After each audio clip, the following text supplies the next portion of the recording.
Hello friends, I am glad to see you again. Today I'm going to tell you about a housing association that wants me to rent my house to their cousin.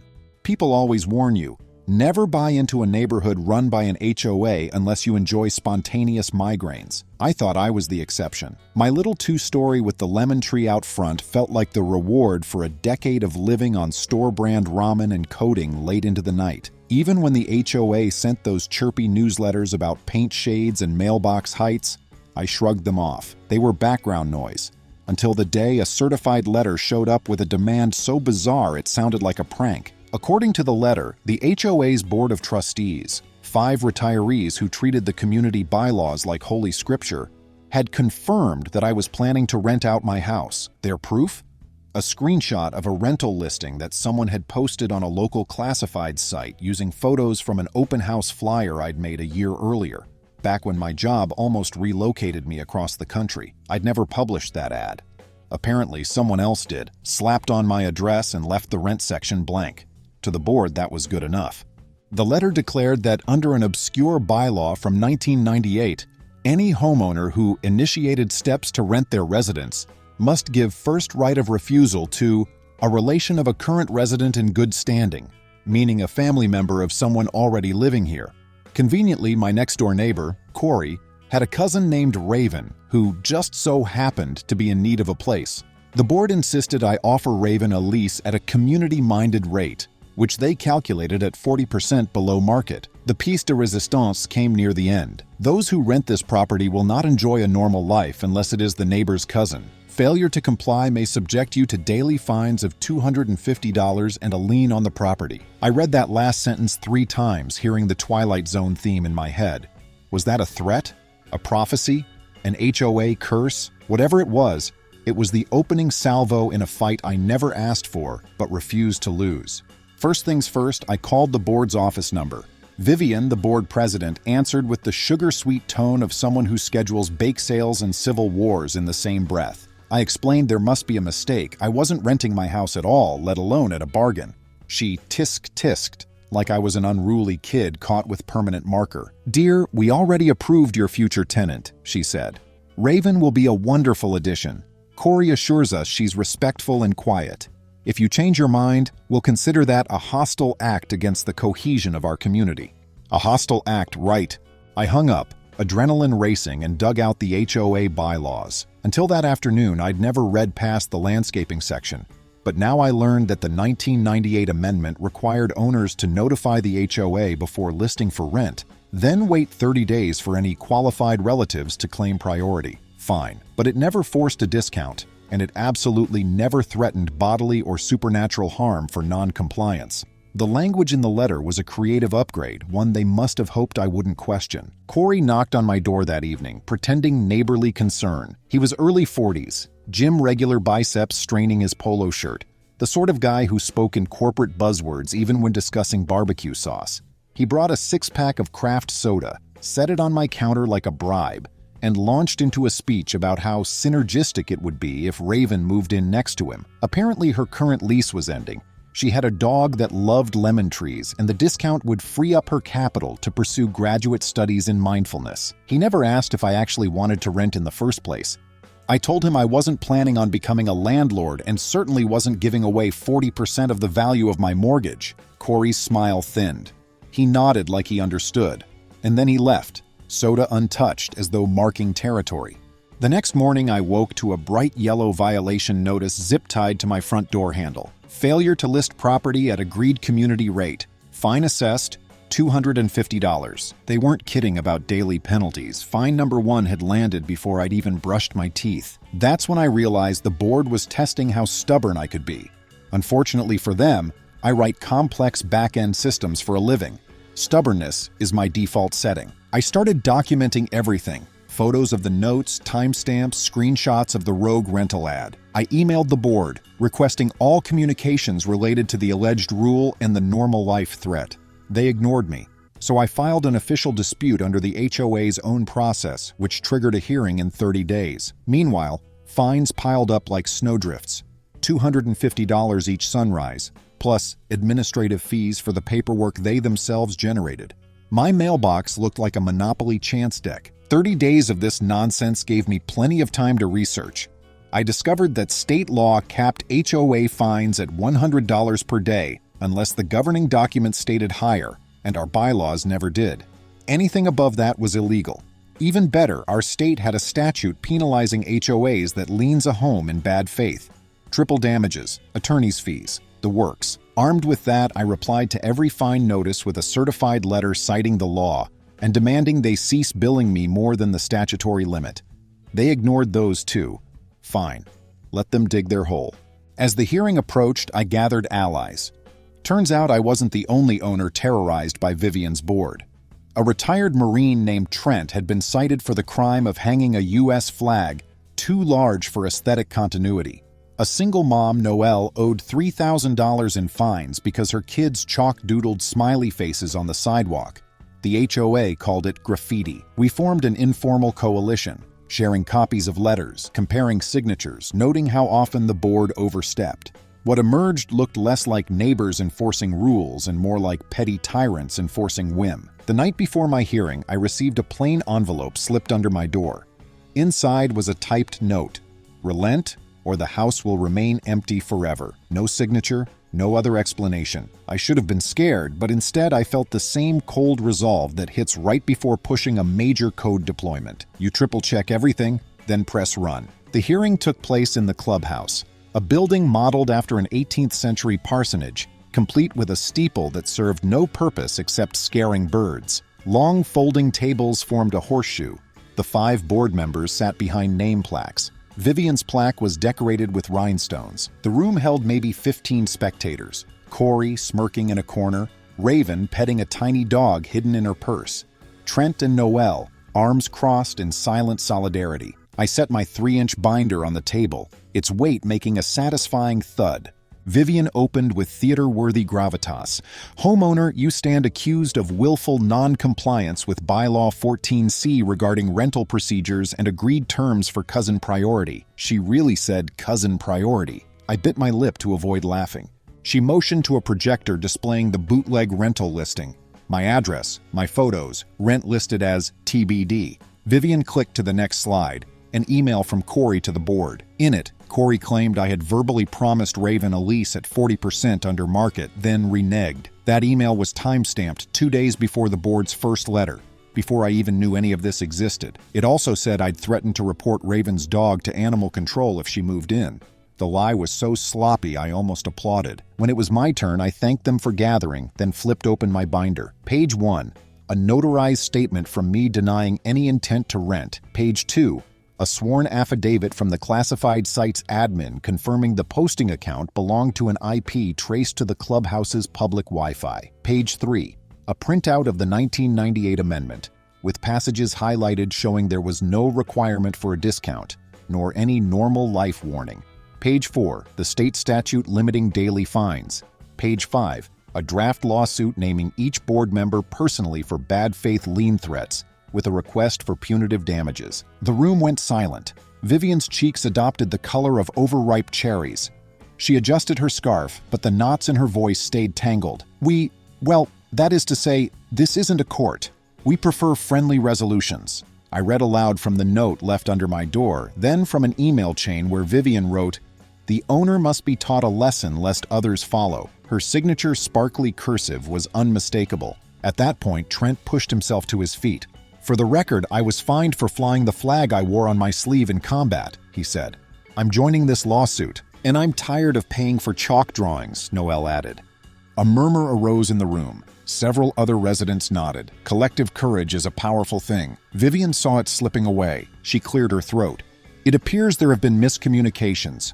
Perhaps we should table this matter, rescind the notices, and—" I interrupted, voice steady. "I'd accept that, plus reimbursement for every illegal fine and a written apology posted on the community bulletin board for 30 days. Otherwise, we file Monday." Corey shot up, pointing at me like a televangelist mid-sermon. "This is outrageous. Raven's counting on that lease."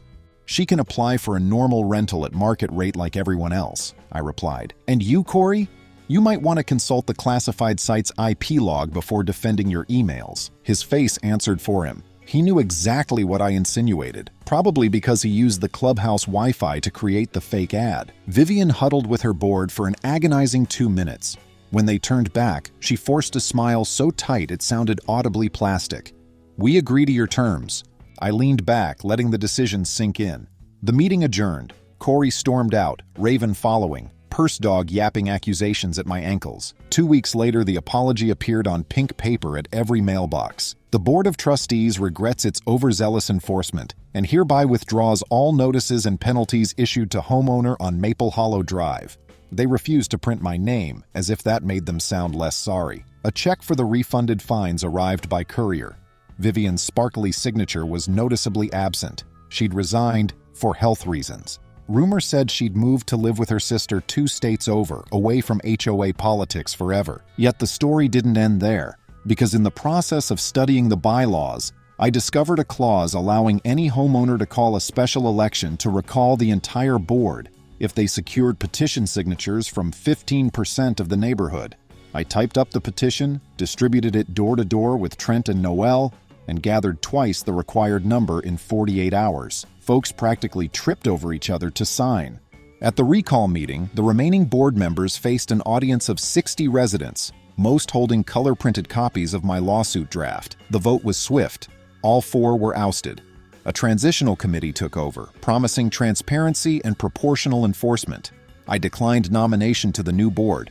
My taste for HOA politics was exhausted, but I volunteered to help rewrite the bylaws with actual legal review, including a ban on anonymous fines. Corey, meanwhile, learned about karma the suburban way. Without his board allies, his own violations floated to the surface. His backyard gym shed exceeded the height limit. His solar panel installation lacked the required inspection. He was given 30 days to remedy both or face daily fines, legally capped, of course. Last I heard, he'd listed his house for sale. No discount for Cousin Raven. Life returned to its quiet rhythm, coding in my sunlit office, watering the lemon tree, chatting with Trent about grilling instead of grievances. Sometimes I check the community bulletin board where the pink apology used to hang, just to remind myself that bullies come in all shapes, but paper shields crumble fast when you hit them with the real law. One evening, Noel's kids chalked a giant thank you mural on the sidewalk in front of my driveway. A lemon tree with superhero cape and the words, "Our HOA hero." The new interim president walked by, smiled, and asked where they bought such vibrant chalk. Progress in pastel form. I thought the saga was done, but a loose thread still dangled. That anonymous warning, relent or the house will remain empty forever. Who wrote it? I had a strong suspicion, but proving it would never erase the words. Instead, I framed the note and hung it in my office. Not as a trophy, but as a promise to myself. When someone says you don't get a normal life unless you bow down, you stand taller, you make normal your own way, and sometimes that means being the migraine no bully wants. The apology letter solved the immediate crisis, but it didn't erase 2 straight months of tension headaches, or the feeling that, somewhere behind the lace curtains, the old board was still scheming. I'd cleared the battlefield, yet half-buried landmines always lurk in HOA bylaws. So while the transitional committee started rewriting rules, I kept digging into the past, driven by a nagging intuition that the bogus rental ad had been only one thread in a bigger snarl. Remember that IP address traced to the clubhouse Wi-Fi? I filed an open records request with the internet service provider that handled the HOA's bulk contract. Because the HOA paid its bill out of member assessments, state consumer protection law treated the account as quasi-public in certain disputes. 3 weeks later, I received a log showing the exact device that posted the fake listing, a MacBook registered under the username VivSparkle, Vivian's computer. Just as damning, another entry revealed the same device logged into the HOA's accounting software less than an hour earlier. That discovery led to a subtle but pivotal plotline: money. In the resignation scramble, the former board handed over flash drives of accounting files. The committee asked for volunteers with spreadsheet skills to help audit the books. I raised my hand, plus several fingers. Buried in a labyrinth of pivot tables was an emergency maintenance fund that kept draining into a vendor called Neighborhood Harmony Consulting. Total payments over 3 years, $112,800. The vendor's listed address? A P.O. box in the next town. Its contact phone? Disconnected. I ran the name through state business records. No such company. But I did find a freshly dissolved LLC under Corey's full name. He'd formed Harmony Consulting LLC and quietly dissolved it right after Vivian stepped down. The dates matched the outgoing payments like teeth on a gear. It looked less like maintenance and more like a reimbursement scheme. Corey invoices the HOA. Vivian approves. Money vanishes. The committee chair, a soft-spoken math teacher named Keisha, nearly dropped her mocha when I laid out the printouts. We scheduled an emergency meeting with a property law attorney who specialized in nonprofit fraud. He confirmed what we suspected. The old board's treasurer, one of Vivian's allies, had the authority to cut checks without a second signature. All they needed was a fake invoice and a rubber stamp vote that nobody else bothered to verify. Now we had potential criminal wrongdoing, embezzlement of common funds. The attorney advised a forensic audit and a police report. We voted unanimously to move forward. The mood in the room was half outrage, half exhilaration. A civic-minded true crime podcast unfolding in real time. That decision triggered Plotline 2, Retaliation. Within 48 hours, every house that had signed the recall petition found itself receiving anonymous mailers. Glossy postcards showed stock photo images of foreclosed homes captioned, "This is your future if you empower agitators." No return address, just a smear of a lipstick kiss stamp. Trent found one stuffed under his flag. Noelle's arrived inside her mailbox despite the no flyers sign. Mine was taped over my Ring doorbell camera, blocking the lens until I peeled it off. The postcards were petty, but the stakes felt suddenly larger than landscaping gripes. If Corey and Vivian siphoned over $100,000, they probably didn't want friendly neighborly chats. They wanted silence. Keisha filed a harassment report with the sheriff. I upgraded my cameras and adjusted the angles to catch license plates across the street. Plotline 3 began the night Corey's backyard shed caught fire. Let me back up. After the board collapsed, Corey tried to dodge the code enforcement fines by claiming the shed was temporary exercise equipment housing. He promised to disassemble it by month's end. Instead, he doubled down, adding a neon-lit punching bag you could see from Jupiter. One foggy Thursday, a neighbor spotted flames licking the overhang. Volunteer firefighters arrived fast enough to keep the blaze from spreading to his house, but the shed was a goner. The cause? Electrical wiring rigged straight from the main panel with lamp cord and painter's tape. Nobody was hurt, but the fire marshal cited Corey for unpermitted electrical work. Insurance refused coverage under the Act of Stupidity clause. My words, not theirs. And because he hadn't disclosed the shed on his homeowner's policy, the out-of-pocket bill for debris removal alone ran into thousands. I didn't cheer, fires are terrifying, but I did note the poetic symmetry. Corey's shortcut around the rules had literally gone up in smoke. In the charred wreckage, investigators found a half-melted external hard drive. I asked the marshal whether the HOA could claim it as evidence for the embezzlement probe. He said yes, provided we filed through the attorney. After a delicate chain of custody ballet, the forensic auditor cloned the drive. What surfaced was the missing link: PDF copies of Harmony Consulting invoices with fake work descriptions, mindful mailbox alignment, Zen hydrant inspection. Each invoice bore a forged signature of a former board secretary who'd moved out 2 years earlier. Better still, a spreadsheet labeled "Split" listed percentages: 60% to Corey, 40% to Vivian.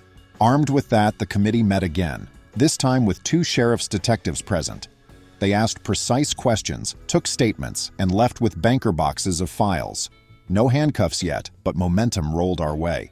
While law enforcement advanced, the HOA's civil side needed repairs. We still lacked an operational budget because the consulting invoices had vacuumed the reserves. So I proposed Plotline 4, a voluntary fundraiser disguised as a neighborhood festival. We called it the Normal Life Fair, a wink to that original threat. Bounce houses, barbecue cook-off, lemonade from my tree, Trent's flag-raising ceremony, Noelle's sidewalk chalk contest. Local businesses donated raffle prizes after hearing how the HOA had been fleeced. Attendance blew past expectations, and by sunset, we'd raised $21,000, enough for urgent sprinkler repairs in the common greenbelt. The fair also served a second purpose: community building. People who used to glare over picket fences were suddenly sharing ribs and lawn games smack talk. Somewhere amid the cornhole finals, Keisha's phone buzzed. The sheriff's office had just executed simultaneous warrants at Vivian's condo and Corey's house. Both suspects were detained for questioning. Word spread through the crowd in a hush, then erupted in spontaneous cheers. A guitarist on the makeshift stage improvised a riff that turned into half the neighborhood singing, "We're not gonna take it," completely off-key, but glorious. The arrests rolled into Plotline 5, Courtroom Drama. The county prosecutor charged Vivian and Corey with felony theft, fraud, and conspiracy. Bail set at $50,000 each. They lawyered up naturally, but discovery was brutal. Emails, bank transfers, the forged invoices. In a pretrial hearing, Vivian's attorney floated a defense theory that Corey had romantically manipulated her. Corey's counsel blamed everything on Vivian's undue influence. Watching them turn on each other was like witnessing a pair of raccoons fight over a trash can. A week before trial, Corey folded. He accepted a plea bargain. Guilty on 2 counts, sentence of 9 months in county jail, 5 years probation, and restitution payments of $68,000. Vivian held out longer, perhaps hoping her rhinestone charm would sway a jury. It didn't. The jury deliberated just 3 hours before convicting her on all counts. The judge gave her 12 months plus restitution of $44,800 and barred her from any future role in homeowner governance. Restitution checks began trickling into the HOA account by court order. Not full sums yet, but enough to rebuild the reserve fund without a special assessment. The committee voted to hire a licensed property management company with transparent bookkeeping and dual signature requirements. I helped write the new oversight policy. It fit on 2 pages in plain English. No loopholes for cousin priority. That would be a satisfying finale by itself, but the universe handed me an epilogue. One autumn morning, I opened my email to find a message from Raven, Corey's cousin. Subject line: apology and an odd favor. She wrote that she'd been used as a pawn, believing Corey when he said I'd volunteered a discount out of neighborly goodwill. She'd even drafted a thank you letter that he never delivered. When she learned about the fraud case, she broke off communication. Now she was finishing her mindfulness degree in a different city and needed a practicum project, teaching stress management to communities recovering from conflict. Would our neighborhood be interested in a free 6-week workshop? I stared at the screen, struck by the irony. The person at the center of the initial demand now wanted to help heal the fallout. After a moment's reflection, I forwarded the email to Keisha with a note. "I'm in, if everyone else is." Keisha presented it at the next open meeting, and the motion passed with only 1 abstention. Trent preferred Tai Chi to mindfulness, but he promised to give it the old Marine try. Raven's workshop drew a dozen regulars, young parents, retirees, even the math teacher juggling lesson plans. She held sessions on the clubhouse lawn, near the once-forbidden chalk sidewalk. On the final evening, we practiced a group exercise where you visualize the thing that caused your biggest recent stress, then watch it drift downstream like a paper boat. Mine was that cursed letter. Those who rent it will not have a normal life unless it is the neighbor's cousin. In the exercise, the letter folded itself into a boat, sailed under a footbridge, and vanished. When I opened my eyes, Raven handed everyone a lemon-shaped stress ball. "A reminder," she said, "that sour things can become lemonade." The metaphor was a bit on the nose, but I squeezed the foam lemon and felt something uncoil in my chest. Maybe relief, maybe closure. By winter, the neighborhood looked, for the first time since I moved in, like the place I'd romanticized. Kids on bikes, porch lights twinkling instead of hazard orange violation notices. The HOA's newsletter, now written by Keisha, featured articles on composting, local dog park etiquette, and a recurring sidebar titled "Know Your Rights." No sparkles, no threats. Occasionally, a new resident asks why the clubhouse foyer displays a framed check photocopy labeled "Lesson Learned Fund." It's Vivian's first restitution installment, $1,083.47. We stuck it behind glass as a teaching tool, transparency in frame form. As for me, I still keep that anonymous relent note on my office wall, but I added a post-it beneath it. Spoiler: house not empty. The lemon tree produced its biggest yield yet this spring. Trent insists the flags in bloom effect improves citrus flavor. Maybe he's right, maybe it's placebo. But the lemonade at next year's Normal Life Fair will taste extra sweet. Spring slid into a sticky July, and for once our subdivision hummed with normal worries.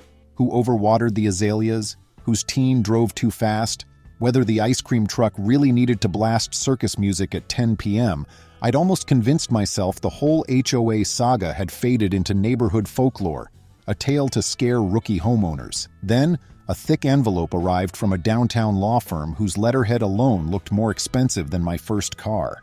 Inside the envelope was a summons. Vivian, our disgraced ex-HOA president, was suing me, Keisha, Trent, Noel, and the new management company for defamation, emotional distress, and reputational sabotage, demanding $2 million. 9 months in county hadn't humbled her. She hoped a nuisance suit would scare us into dropping restitution. The management company's lawyer convened an emergency call. A united defense was cheaper, he said, and we could countersue under the state's anti-SLAPP law that punishes lawsuits meant to silence civic participation. If we won, Vivian would foot every penny. So began Courtroom rematch number 2. During motions, we learned Vivian had recruited Gideon, a self-styled HOA influencer behind the podcast Governance Without Tears. Gideon painted her as a martyr toppled by anti-authority radicals, and his listeners flooded our neighborhood Facebook page claiming chaos ruled under inferior leadership. One even wrote, "Discounted rent for cousins is a time-honored American tradition." Logic did a backflip. Keisha wanted to ignore them. Trent disagreed. Blind spots grow mold. Sunshine or bleach. It dies either way. We chose sunshine. I posted a calm timeline. Dates, court links, scans of forged invoices. Evidence staring them down, the trolls drifted off like dandelion fluff. Our attorney filed the anti-SLAPP motion. Vivian's counsel claimed we'd exceeded civic duty by publicly shaming her. The judge raised one eyebrow, granted the motion, dismissed the suit with prejudice, and ordered her to cover our fees. Trent texted a single gif of an anvil dropping. While legal dust settled, ordinary life sprouted new subplots. A farm-to-table restaurant asked to serve Maple Hollow Meyer lemonade. Profits to a housing rights charity. That required a cottage food permit. Bureaucracy never sleeps. Keisha wrangled the paperwork, and the restaurant sold out opening day. The chalkboard read, "From HOA chaos to citrus cause. Enjoy." The success reached the State University's planning school, which invited us to lecture. We showed how micro-governments turn into fiefdoms unless homeowners cap fines, demand transparency, and keep recall tools sharp. A student asked if HOAs were inherently evil. I answered, "An HOA is a hammer. It can build a house or smash a window depending on who holds it." Back home, Noel's kids won a city art prize for chalking a 50-foot starry night on the sidewalk. Trent coached the Maple Marvel softball squad, and the committee waived clubhouse fees for Keisha's wedding. Tiny neighborly victories replaced nitpicks like too festive lights. Then a detective called. During an unrelated probe, he'd found emails showing Gideon coached Vivian on the lawsuit, promising podcast fame and a cut of any settlement through consulting fees. The State Ethics Board opened an inquiry. Gideon's next episode apologized for misunderstandings and announced a creative hiatus. Influencer code for lawyer up. Summer drifted toward our normal life fare. We added food trucks, craft booths, and a dunk tank. Corey, the neighbor whose cousin scheme started everything and who just finished his jail stint, volunteered as donkey. Mercy beat vengeance by 2 votes. Fair day, Corey flexed atop the plank and took the first softball square on the lever. Splash. Surfacing, he shouted, "Worth every penny!" The absurd moment stitched the last tear in neighborhood trust. Applause, if cautious, felt sincere. As vendors packed up, Raven handed me 2 lemonades. "Forgiveness floats better than grudges," she said. We toasted. She asked if I'd ever rent a room to a grad student. I laughed. Maybe. After a retina scan and a notarized promise they're not somebody's cousin. That evening, the sky blushed behind the clubhouse steeple. No phantom threats, no rhinestone signatures, just ordinary. The word normal, once used to intimidate us, was finally ours. Transparent ledgers, sidewalk chalk, lemonade funding nonprofits. In my office, I removed the framed relent note, filed it under closed loops beside the dismissed complaint and Gideon's apology transcript, then drafted a neighborhood playbook. Read bylaws, no statutes, document relentlessly, gather allies, trust public records and public opinion. When I hit save, the word counter rested at exactly 750. Perfect. I shut the laptop, poured the last glass of lemonade, and stepped onto the porch. A sprinkler hissed in the dusk, sounding like nothing more than water on grass, ordinary, reassuring, and hard-won. The breeze smelled faintly of lemon blossoms and wet turf, and for the first time I believed the fight was finished. Kids' laughter flickered down the street like fireflies. Porch lights winked on in sleepy sequence, and I knew tomorrow's worries would be simple. Mow the lawn, refill the pitcher, and above all, keep watch together as true neighbors again. Friends, thank you. See you soon.